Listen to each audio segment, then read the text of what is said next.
Well, hey ManCave, this is Bob from DaBob's N-Scale ManCave, and today we're going to build something made in America. That's right, we're building something here in the good old USA in my man cave. It's not really the man cave, there's no train layout in here, but this is the tool man cave outside. So you can probably hear some birds chirping in the background, maybe a car drive by every once in a while. So just be aware, I'm outside. So let's get down to what I'm building. I'm building a lift bridge. One of those stands up here, you can lock it in place, then put it back down in place and it'll line up with the other track, let your trains go by.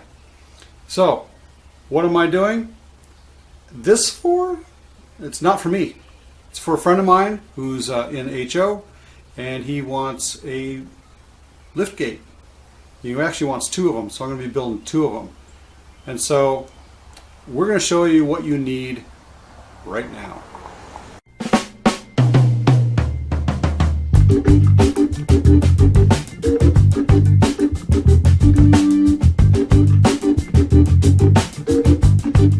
A nice handy panel. 2 foot by 4 foot should be good. Nice sanded 1/2 inch piece, or you go 3/4 inch depending on what your other part of your layout height is going to be, because you want it to match. 1 by 4 construction, nice quality pine wood, that the same stuff you're going to put on your layout. You need to have a piece of this, because this is basically what you're going to be measuring against to get your spacing for the lift bridge, because you don't want the lift bridge to bind on this as it comes back down onto it. So this will be a good piece for a spacer. Also, you're going to need, at least I'm using, some very good quality select pine. This stuff is actually made in New Zealand and sold by Menards. I have not seen it at Home Depot or Lowe's, but this is what I'm going to be using. You can use oak, you can use maple, whatever you want to do, as long as it's very straight and high quality. This is a 1 by 3 by 4 foot. Actually, it goes to 3/4 by 2.5 inch, and that's important. You know, those actual measurements are very important. I also have, in the same kind of wood, a 1 by 6. One of the key pieces you're going to need for a lift bridge is a hinge. This one is a door hinge. It closes all the way on one side, about as flat as you can get it. Screws to fit in that hinge, so at least a number 8 head, using 3/4 inch, and like at least a 1.5 inch number 8s for other purposes, building other pieces and attaching them together. When this bridge goes up, you don't want it falling down, so you need to put a slide bolt in there and get one of these. This one is actually a 3-inch slide bolt.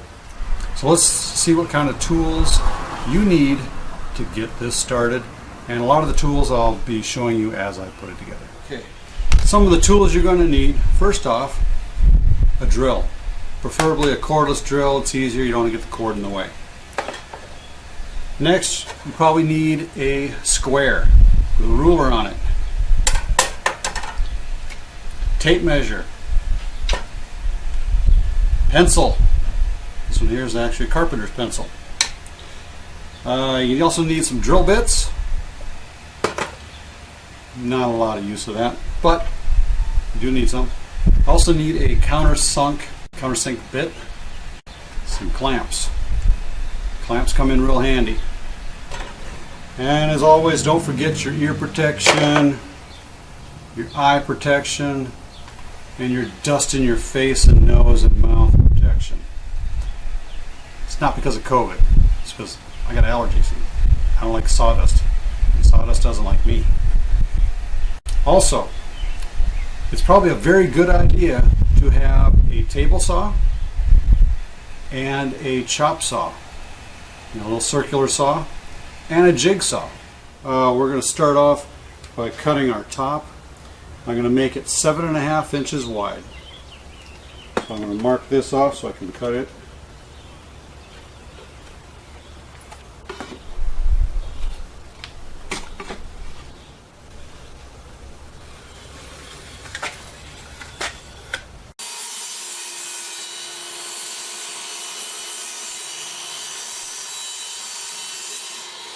Okay, so now I'm going to cut this 6 inches wide down to 36 7/8 inches from this end. The rest of it's going to be the same, 7.5 inches.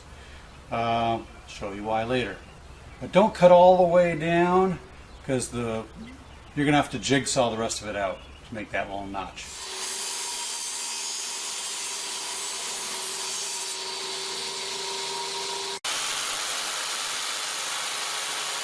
Okay, now that you got it all kind of cut, you got a 4-foot long piece here with this little notch right here cut out.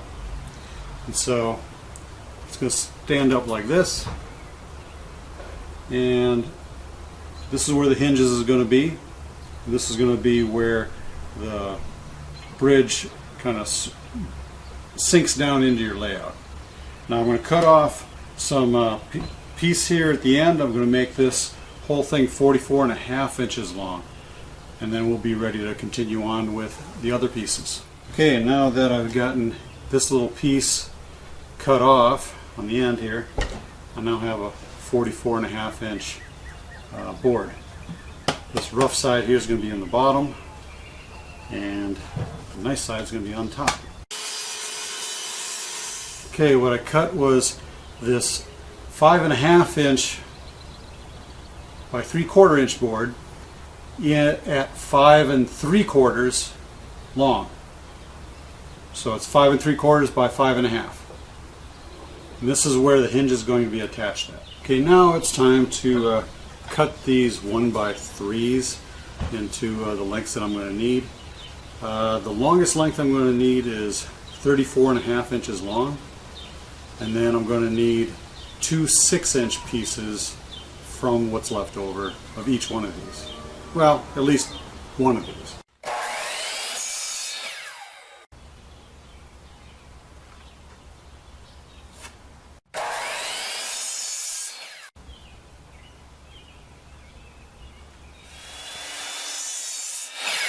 Measure. So now that I have most of my pieces cut,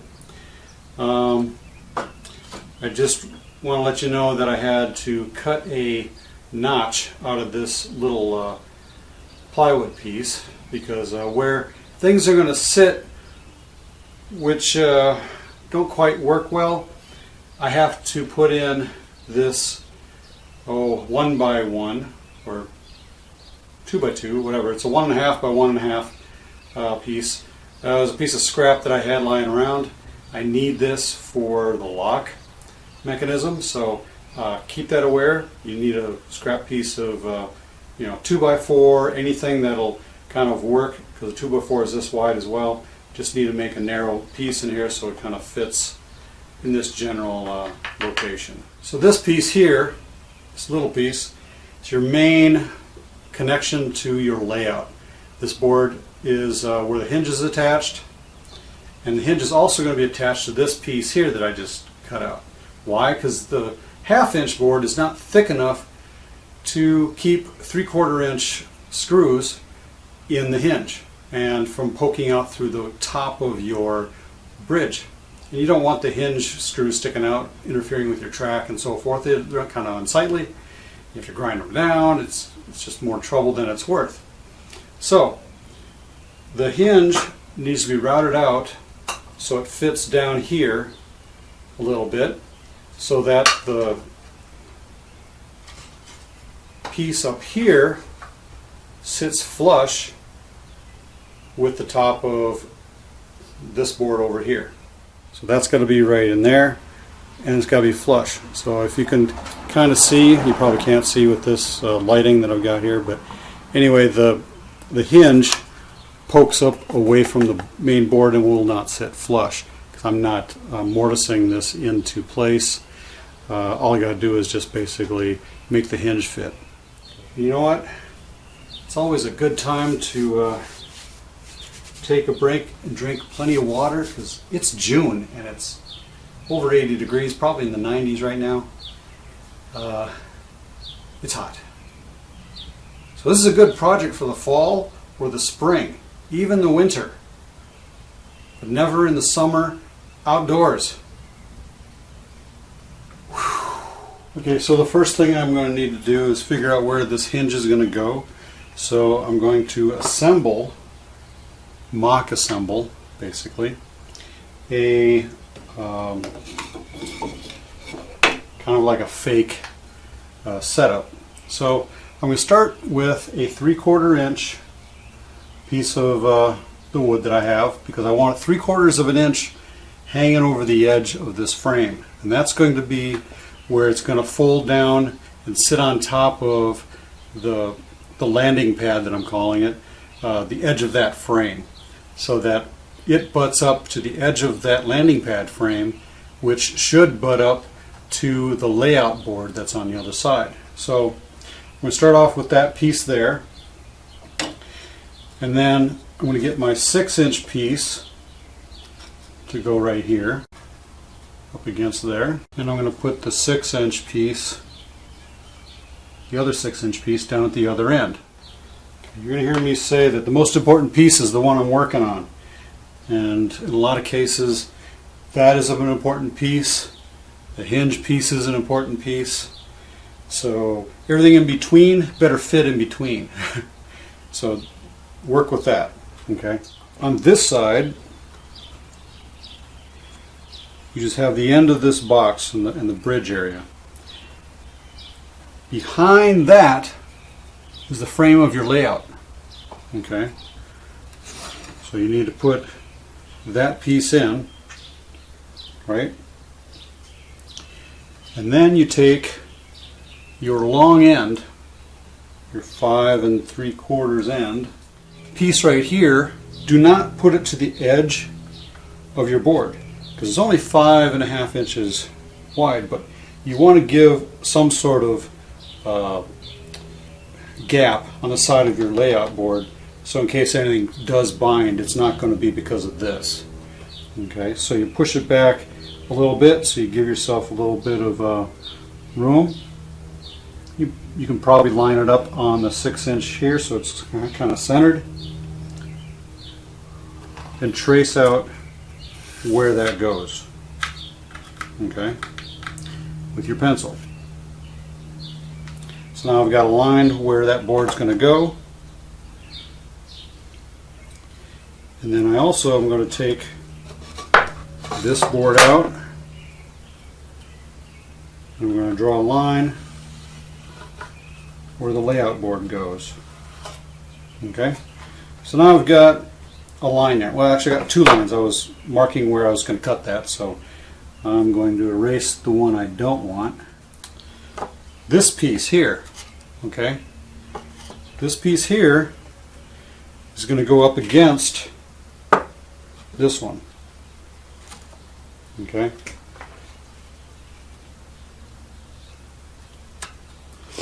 now you can also trim this down so it's a little bit narrower than this outside board, but you probably don't have to, because it's going to be below the level of the top of your layout anyway. So I'm going to mark where that goes. There, now I have that piece right there.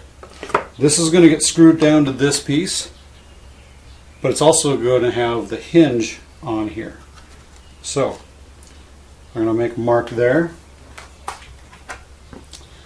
I'm going to get my hinge out, and as you notice, the hinge is shorter on this top side, okay, because the rest of the hinge is all on this bottom piece, where it's all rolled over to make the holding place for the pin to sit in. So I want this to be on the base of this piece right here, okay, and this piece will go to the top of the layout, which is down here, okay, because everything's upside down. Okay, what I want to do is I'm going to center that on the 6-inch piece of the wood, not the whole 7.5. Kind of outline the hinge where it goes. I made a little mistake the first time I did this. This hinge is not going to sit right here with it flush. I'm going to pull this back Okay, so that this hinge part sits inside between the boards. Okay, you see that? It's going to sit down inside there. That way this piece is flat. It's in the same place, but I'm going to put another line in, circles. So now that that's there, my other line over here on this side seems to be off a little bit because everything moved. As you can see, the line moved down because the hinge actually moved down into that space and is now flush with the bottom board. I need to mark where this hinge is. Okay, at least on this side of it, on that board. Okay, so now I have right in here all the way over to here, so everything in between here is going to get routed out. Okay, and a little bit farther out from these lines too. That is so this hinge will sit down pressed up inside there, and the top of the hinge will be flush with up here to screw in, and everything will work perfectly. Okay, now that you have your router together, I know this is a rather big router, it's not a small finishing router, but the bit is only about that deep coming out. What this is a core box router bit, and so it's going to give me a round kind of hole or gouge, and that's exactly what I want in that space.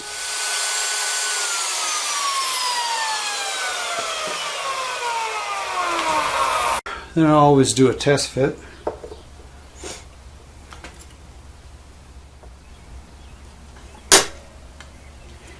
It's going to sit in pretty good. Okay, I got the hinge, the two boards in place, and of course, you know, don't mark anything until you're ready to put it together, you know. So of course my holes are probably not quite lined up where they should be. You get all those pieces in there. This bottom board is lined up where the holes go, so that's a good start. And then all I need to do now is attach this and attach the hinge to the board. This is where you use those 3/4 inch screws. Measure where it's going to be. This is a very important piece to have measured and in the same place that you put it in. I'm basically only going to put 3 screws in. Sometimes they don't want to go in, so you got to do 2 of them. I even countersunk that one. There's a bad piece of wood underneath there. I guess it just didn't grab. So once I get those in, I can now start putting in the hinge. You kind of pre-drill your holes, you know, so the screw lines up. I'm going to screw in the middle one first.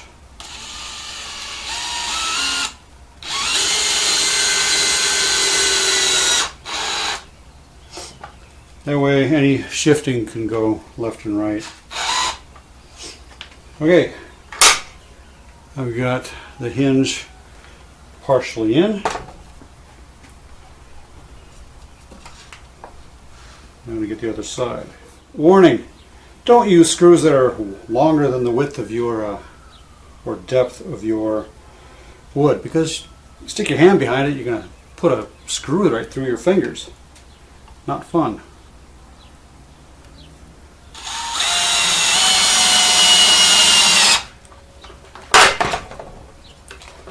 Hinge. This piece will attach to your layout here and over here. But you can screw it in from the front. So on your layout, you can screw right in through the front of this.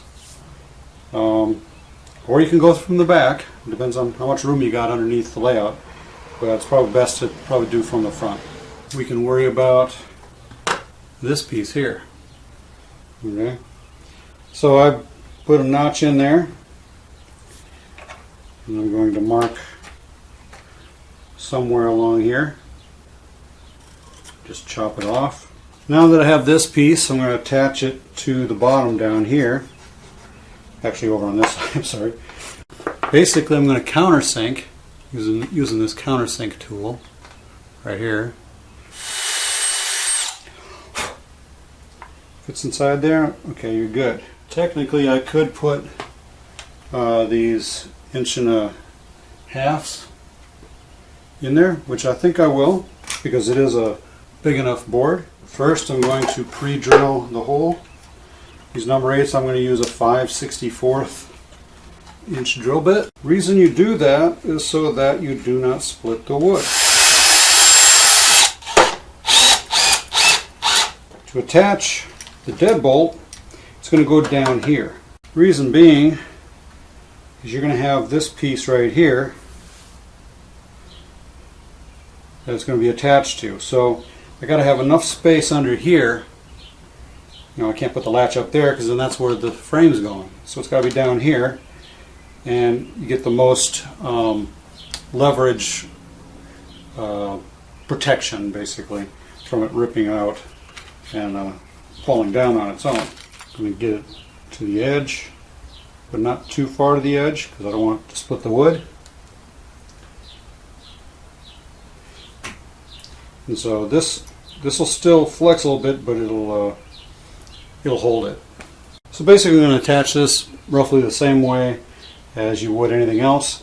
You just have to make sure everything's lined up and in the right place, because the screws tend to want to go where they want to go. I'm going to test it. It works just fine. I'm going to put in the other screws. The latch is all done.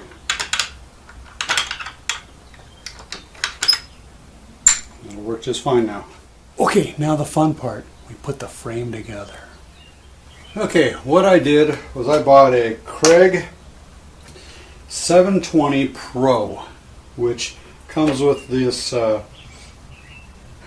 jig on the side for measuring your pieces of wood that you want to line up and have them line up in the same place every time. What happens is, this is a pocket hole jig. I'll squeeze the wood in there, drill my holes, and make all my holes that I need, and then just screw in the pieces together from the inside of the box. So there's going to be no outside joints that you can see screws in. So that's going to be pretty neat.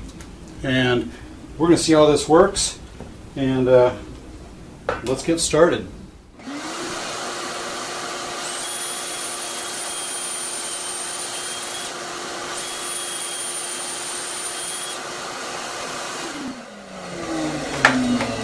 Release the piece,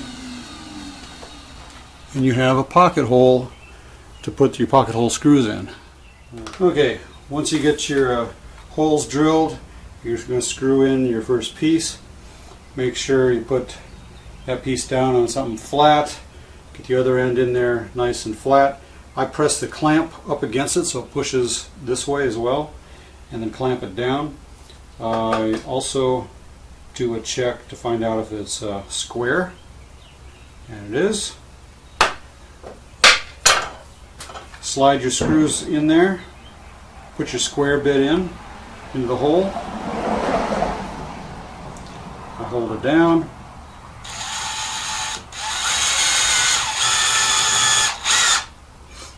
That tightens right up. You may push it back a little bit, that's okay.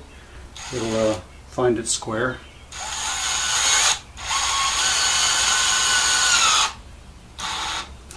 Don't over tighten.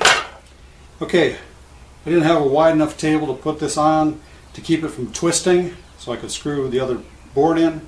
So I got a 36-inch clamp to go on there. Luckily I have one, and this is the right size for it. And so I clamped those together, keep them in place, keep these nice and flat and together as much as I can.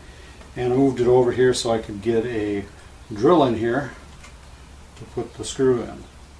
Now what you could use is one of those squaring clamps. I probably could have used one of these today. Should buy one the next one. Next time I have to do this, it's probably going to be a good investment. Okay, now that I put the piece on the bottom of this bridge, a nice flat place, I'm going to measure where it needs to be. So I'm going to put the door up, well, not really a door, but where the hinge is at, and get my layout piece in there. Then I get another piece of 3/4. I can put that on the end, and I do have a little extra on this side, which is fine because this is going to be needs to be a little bit longer anyway on the end.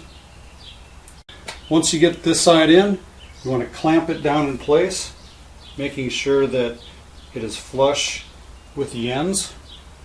Take your guide pieces out.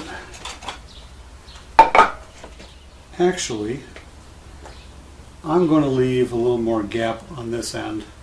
Even though I can sand it down, I'm just going to leave a little bit of gap so that I don't have to sand down so much. Doesn't have to be that much of a gap. You can kind of squeeze this together and it'll kind of push it where it needs to go. And that kind of makes it flush with this end, which is still fine. There's all sorts of ways to make everything line up in the end. The big thing is you want to be able to lift the bridge, otherwise it's kind of useless. You need your drill bits, your countersink. I'm going to use 1/16 inch, or these number 8 3/4 inch screws. Okay, I'm going to start by about 3 3/4 inches back from the edge of the frame. I'm going to put a screw, and then another one same distance from the back of the board here, and then somewhere in the middle. So I'm going to countersink all of them, and then drill them, and then put the screws in. And there we go. We got a bridge that is ready to be mounted to a 1x4 frame. It's got a latch to hold it in place when it is in the up position. When it's down, goes like this. Put it up, latch the latch.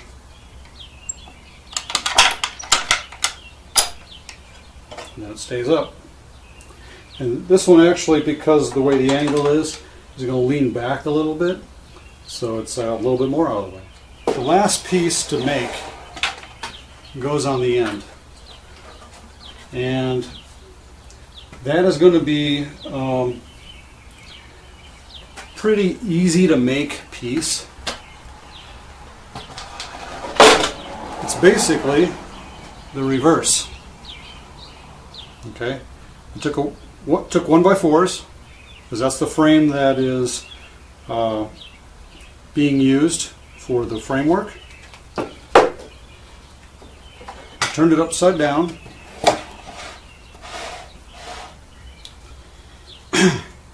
And this will kind of go just like this. Oh, actually, no, it won't go like that. It goes like this. Sorry, it goes like this. So the bridge is going to sit on this board right here. Now, it's 1x4 and everything else, but this is 1x2.5. You know, so I have a little bit too much of a gap. So as you can see, there's a lip here. This is just a regular 3/4 inch board that I had lying around, plywood. And this is basically the base it's going to be sitting on. So the bridge comes down lays in there. What I'm thinking about doing is putting in dowel pins and having them short to go in here and line up with holes so that the thing doesn't shift back and forth like this or back and forth like this. So that's always a concern sometimes, you know, when you got tables moving around and you don't want them to move. That might be a good idea. In some cases you may want to have metal pins, metal screws or something like that, some other way of doing it. But this is how I chose to do it, and I didn't put it in too far, but this will sit inside the frame. There'll be another 1x4 back here, 1x4s on the side to kind of lock in this piece in place on the layout. So this will be the permanent mount on the opening end of the layout. So I got to have enough clearance between the end here so the board does not rub on this one, so it sits back about, you know, maybe a 1/16, eighth of an inch, somewhere in there, 3/32. We'll see, but just make yourself enough clearance and this will work just fine. Just like that. Okay, ManCavians, final thoughts on this build. I have to give credit to somebody I saw on YouTube who made a similar kind of bridge. He did not use the lock, you know, the slide bolt lock like I did. He didn't make the end piece the same way as I did. You know, he didn't use pocket holes like I did, but it was similar in respect to what I made here. He used 3/4 inch plywood, and I don't think he put any kind of framing underneath it because the 3/4 inch was strong enough as it is to keep flat. You know, the thicker it is, the stronger, and it's not going to bow as much over time. And with good quality plywood, that's a very good way to go. Since I have 1/2 inch, I have to put a frame under it, and I wanted to make it look a little bit more recognizable as something there, so you didn't just walk into it. But I made it to be durable. I made it to look nice, and with that, there's other things I could do to it. I could stain it. Probably not stain the top, but that's for here nor there. But when you install this, you got to remember that you install it, you make sure it's operational, that everything's not going to move around where it's placed, and it goes closed every time in the same exact place. You draw lines, straight lines on there, and just everything's going to line up on both ends, because the end with the hinge is going to sink down inside your layout. Okay, so it's going to disappear. So you're going to have about 6, 7 or so inches sinking down behind there. So you got to leave enough room after the bridge so it's a long straightaway. Okay, if you have a curve on there, you're going to have to really do some creative track work. But the best thing to do, at least from my perspective, is make it all straight. You don't have any problems. Now, this was a fun build. It did take me all afternoon to do. It's almost 5 o'clock in the afternoon. I started this around noon time frame, 11 noon somewhere. So it will take some time, but I'm also filming, so it took a little bit longer because I had to do some, you know, edits and so forth, and redo some pieces that, you know, didn't record. So technically, if you do this enough times, it should go pretty quick. And I hope this helped you have an idea of how to build a lift bridge. Someday I'll do a swing bridge. But technically, these two lift bridges are my first ones I've ever done. Pretty good, I think. So, the next video in this series will be the installation of these bridges, and we'll show you that sometime at the end of the summer when I'm installing them. And as always, ManCavians, happy model railroading. You stay off those tracks. Bye.